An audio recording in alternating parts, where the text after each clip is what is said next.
Hello, ఇవాళ పాలకూర ఉల్లికారం చేసుకుందామండి. మా గార్డెన్లో పాలకూర ఇది కొంచెం ముదిరింది.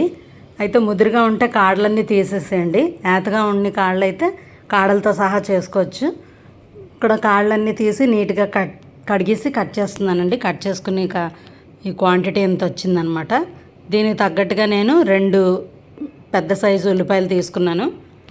మీరు మీ క్వాంటిటీని తగ్గట్టుగా ఒక 3 మీడియం సైజు అలా తీసుకొని సరిపోద్ది. ఇక్కడ ముందుగా ఆయిల్ వేడెక్కిపోయింది. వేడెక్కిన దాంట్లో మనం శనగపప్పు, 1/2 స్పూన్ జీలకర్ర, 1 స్పూన్ శనగపప్పు వేసాను, 1/2 స్పూన్ జీలకర్ర. ఇప్పుడు 1 స్పూన్ ధనియాలు వేసుకుందాం.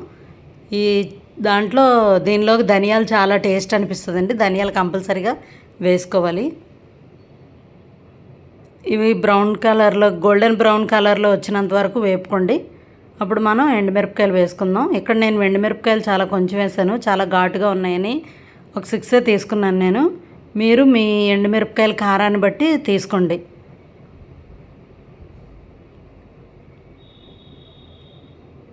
ఇప్పుడు మనం అదే నూనెలో కట్ చేసి పెట్టుకున్నటువంటి ఉల్లిపాయని వేపుకుందాం. అలాగే అల్లికాయ సైజు అంత చింతపండు కూడా వేపుకుందాం అన్నమాట. నేను అంత తీసుకున్నాను. కొంచెం మీరు ఎక్కువ కావాలంటే తీసుకోండి.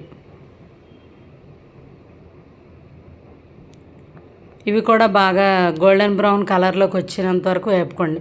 ఈలోగా మనం ఈ మిక్సీ పడదాం. ఇది ఫుల్గా మనం బరకగా పట్టుకోవాలండి. ఫుల్గా పౌడర్లా పట్టకూడదు.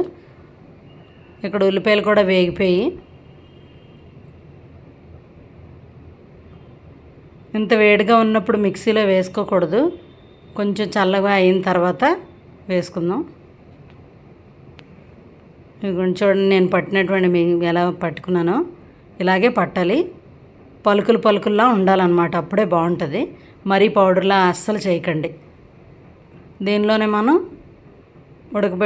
ఫ్రై చేసినటువంటి ఉల్లిపాయ కూడా వేసేస్తున్నాం. ఈ ఉల్లిపాయ చింతపండు వేసి ఇది కూడా మిక్సీ చేయాలి. ఇది కూడా కొంచెం బరగ్గానే ఉంచండి. ఇందులో ఒక 4 వెల్లుల్లి రెబ్బలు నేను వేసుకున్నాను. మీకు కావాలంటే వేసుకోండి, లేకపోతే మానేయండి. తాలింపులో మాత్రం కంపల్సరీగా వెల్లుల్లిపాయలు అయితే కావాలి. ఇది కూడా మిక్సీ చేస్తానండి నేను. ఇప్పుడేమో మళ్ళీ మనం ఆయిల్ వేడి చేసుకొని అన్నీ రెడీగా ఉన్నాయి కదా. ఇప్పుడు మనం ఆయిల్లో తాలింపు పెట్టుకుందాం పాలకూర. ముందుగా మన ఆంధ్ర వాళ్ళు వాడుతున్నటువంటి తాలింపు సరుకులేనండి. ఆవాలు, జీలకర్ర, మినపప్పు, శనగపప్పు, ఎండుమిరపకాయలు, కరివేపాకు. ఇవి బాగా ఫ్రై అవ్వాలి. అప్పుడే మనం ఎల్లుల్లిపాయలు కూడా వేసేసుకొని ఫ్రై చేసుకోవాలి. ఫ్రై అయిన దాంట్లోకి మనం పాలకూర అంతా వేసుకొని బాగా ఫ్రై చేసుకోవాలన్నమాట. కొంచెం మగ్గించాలన్నమాట నూనెలో. అప్పుడు దానిలో ఉన్నటువంటి పచ్చి అంతా పోద్ది.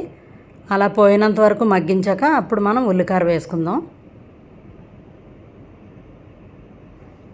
పాలకూర అంతా వేసి చక్కగా నూనెలో మగ్గించండి. మగ్గింది కదండి. ఇప్పుడు మనం ఇందులో ఉల్లికారం వేసుకుంటున్నాం.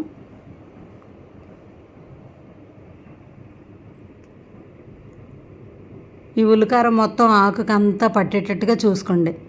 ఆకుకంతా పట్టేటట్టుగా కలబెట్టుకుని అప్పుడు మనకి ఇంకా ఈ టైంలోనే ఏమైనా సరిపోతే కారం సరిపోయినా, చింతపండు సరిపోయినా, ఒకవేళ పులుపు ఉప్పు సరిపోయినా ఈ టైంలోనే వేసుకోవాలి. ఉప్పు ఎక్కువ వేయకండి, జాగ్రత్తగా చూసుకొని వేసుకుంటే సరిపోద్ది అనమాట. ఎందుకంటే పాలకూరలోనే ఎక్కువ ఉప్పు ఉంటుంది కాబట్టి మనం ఉప్పు కొంచెం చూసుకొని జాగ్రత్తగా వేసుకోండి.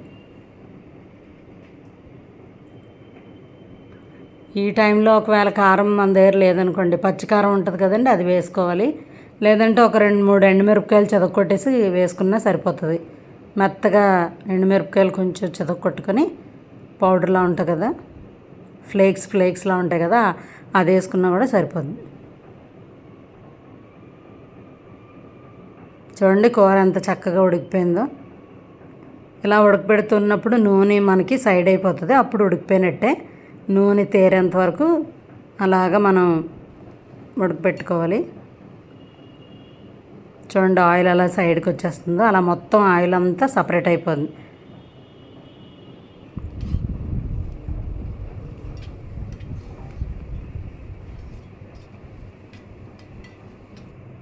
ఇలా కళాయి నుండి మొత్తం సపరేట్ అయిపోద్దండి. చూడండి ఎల్లుల్లిపాయ ఎంత బాగుందో. ఇలా మనం అన్నం కలుపుకున్నప్పుడు తింటున్నప్పుడు చాలా బాగా ఉంటుందన్నమాట. ఓకేనండి, థ్యాంక్ యూ ఫర్ వాచింగ్. ఇంతేనండి. ఇంకా నా వీడియో కానీ మీకు లైక్ అయినట్టయితే please like, share and subscribe.